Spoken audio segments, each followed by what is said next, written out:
Morning, folks. Josh here. It's Friday. I think it's the 12th, July 12th, episode 68 of the SG Daily. Hope your week's going well. Friday's starting a little late today. Usually I go live a little bit earlier in the day, about 30 minutes earlier. We got a later start, but that's okay. Pretty productive week.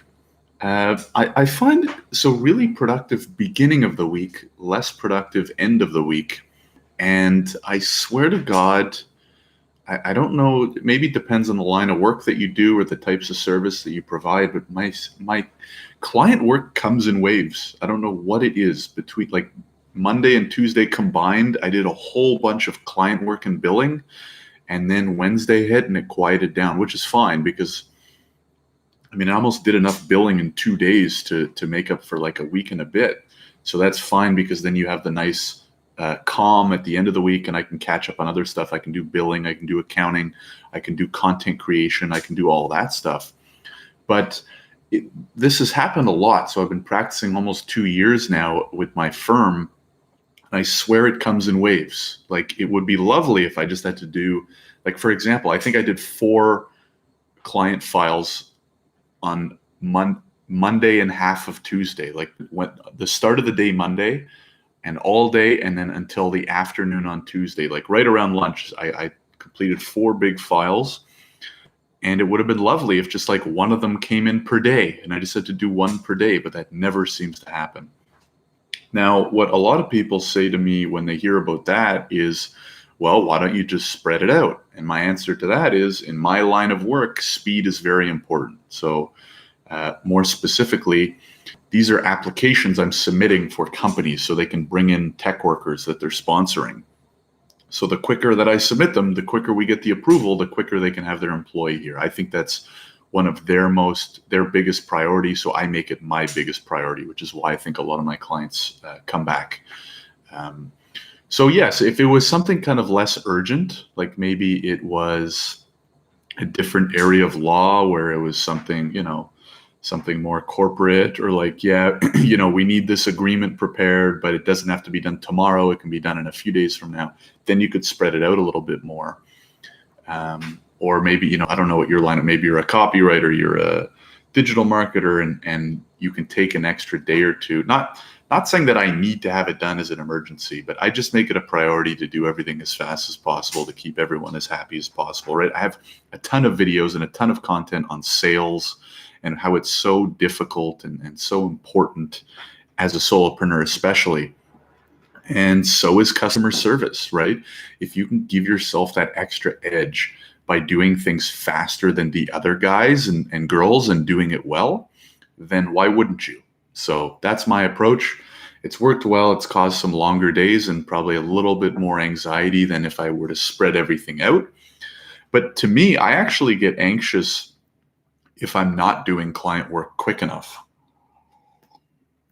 I'll take a quick sip to let that sink in for a second. What I mean by that is I actually get anxious knowing that I have file work outstanding for clients that's dragging on too long, because I know that my client's priority is speed, right?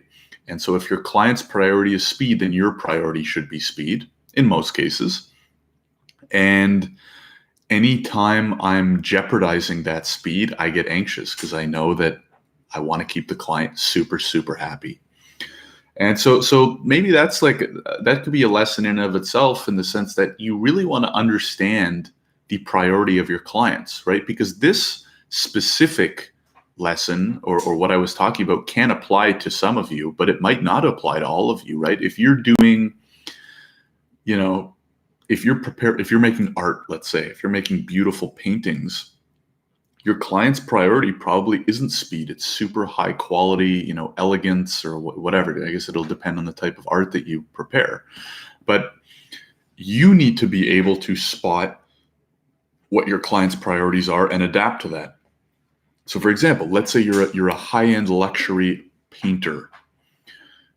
Your clients are going to want something beautiful to go in their house or condo or whatever that they can keep for decades, and it's going to go up in value and da-da-da-da-da-da. So if it takes an extra week or two, they probably don't care at all. What they want is a pristine product. In my case, an extra week or two can be big, right? Because if a company has to wait an extra week or two to bring a foreign tech worker into the country, it's just holding the team back for that extra week or two. And they don't even see the quality of my work, right? They just get a yes or a no. Yes, they've been approved and they're coming to Canada. No, they haven't been approved. And in most cases, they're approved. So really dig deep and think about, in your line of business, not just in the industry, right? Because I could look in my industry and say, immigration lawyers, what are they good at? They're not good at speed, right? Most lawyers are slow and not good with client communication, not good with client success. I made it my mission to be the anti-traditional lawyer, which is, you get custom responses from me. You don't have to deal with a secretary. I work quick. I work efficiently. I have affordable prices, right? And all of that is not based on the industry, because that's not what the industry would tell you. It's all based on the customer. So I've read a lot of stuff lately about, should the customer come first? Should the employees come first? Da, da, da, da. I'm lucky because I don't have any employees, so I don't have to make that decision. The customer comes first, right? So, and it's done well for me thus far. So as a solopreneur, it's an easy answer, right? What's more important, the employee? Well, you can interpret that another way, right? You can interpret that as not the employee, but yourself.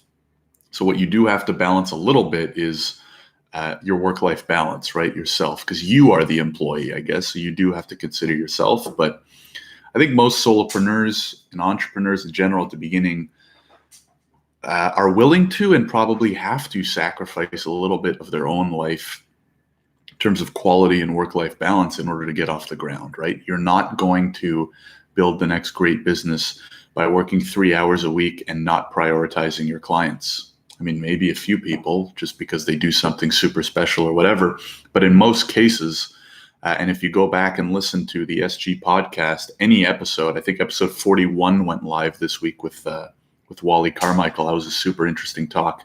Solopreneurgrind.com/podcast if you want to check that out. But everyone I've spoken to put in a lot of hard work for a lot of years. So customer comes first, client comes first. Hope you've had a great week. If you're not already on the email list, I highly recommend joining it. I biasly highly recommend joining it. You can go to solopreneurgrind.com/join. And yeah, if you're watching on YouTube, would love a like and a subscribe. If you're listening on the podcast, hope you're subscribed as well. And shoot me a message on Instagram at solopreneurgrind. If you want to find me, just type solopreneurgrind in anywhere, and I should be the only thing that comes up.